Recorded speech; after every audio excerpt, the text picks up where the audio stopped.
पुढची बातमी आहे, राज्याला अजूनही विरोधी पक्षनेता मिळालेला नाही।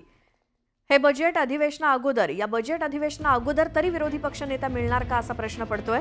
विरोधी पक्षनेत्याच्या नावाबाबतचा प्रस्ताव आपल्याला मिळालेलाच नसल्याचं विधानसभा अध्यक्षांनी सांगितलं। त्यामुळे महाविकास आघाडीत विरोधी पक्षनेतेपद कुणाला द्यायचं याबाबत एकमत नाही का असा प्रश्न उपस्थित होतोय। विरोधी पक्षनेतेपदावरनं महाविकास आघाडीच्या तीनही पक्षात एकमत नाही का असा देखील प्रश्न उपस्थित होतोय। अधिक बोलूयात आमचे प्रतिनिधी राहुल जोरी यांच्यासोबत। राहुल, विरोधी पक्षनेता पदावरनं सध्या काय सुरू आहे?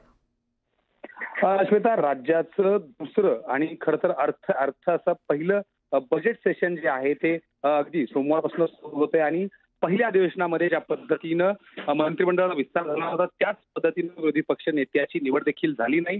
मात्र महिनाभर चालणाऱ्या अधिवेशनामध्ये आता तरी विरोधी पक्ष नेतेपद मिळणार का या प्रश्नावर अजूनही कोणीही बोलायला तयार नाही। खास करून विरोधी पक्ष नेतेपद ज्यांना हवंय त्या महाविकास आघाडीमधून अद्याप एकमत यावर झालेलं नाहीये। शिवसेना, राष्ट्रवादी, शरदचंद्र पवार गट की काँग्रेस यापैकी विरोधी पक्षनेतेपद नेमकं कोणाला मिळणार या संदर्भातली एक पहिली प्राथमिक बैठक होणं अपेक्षित होतं। मात्र अशी कोणतीही बैठक अद्याप पायतो झालेली नाहीये। दुसऱ्या बाजूला सर्वाधिक आमदार संख्या असणाऱ्या शिवसेना उद्धव बाळासाहेब ठाकरे गटाकडून देखील अद्याप कोणतंही नाव किंवा तशा पण संदर्भातलं पत्र जे आहे ते विधानसभा अध्यक्षांकडे गेलं नसल्याची माहिती जी आहे ती समोर येते आणि त्यामुळं अगदी काही तासांवर येऊन थांबलेलं सर्वात मोठं सरकारचं अधिवेशन आणि त्या अधिवेशनाच्या आधी विरोधी पक्षाचंच एकमत नसल्यानं या अधिवेशनाला नेमकं खरंच काही त्यांच्या बाजूचे काही त्यांचं अस्तित्व जाणवणार आहे का यासोबतच विरोधी पक्ष बाकावर बसण्यासाठी त्यांचा संविधानिक अधिकार मागण्याची तरतूद यावेळी होतीये का हे देखील पाहावं लागेल।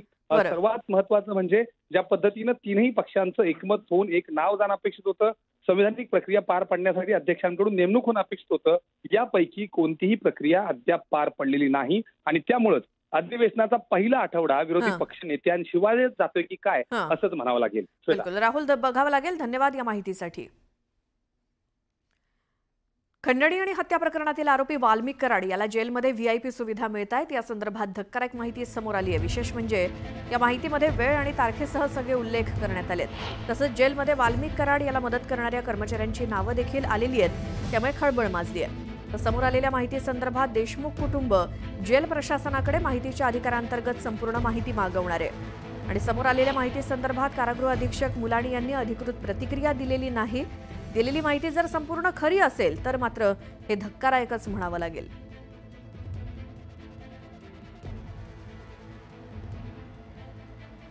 वाल्मिक कराड सध्या खंडणीच्या आरोपाखाली जेलमध्ये शिक्षा भोगतोय आणि जेलमध्ये त्याला व्हीआयपी सुविधा मिळत आहेत असा एक पत्र देशमुख कुटुंबाकडे एक निनावी पत्र आलंय।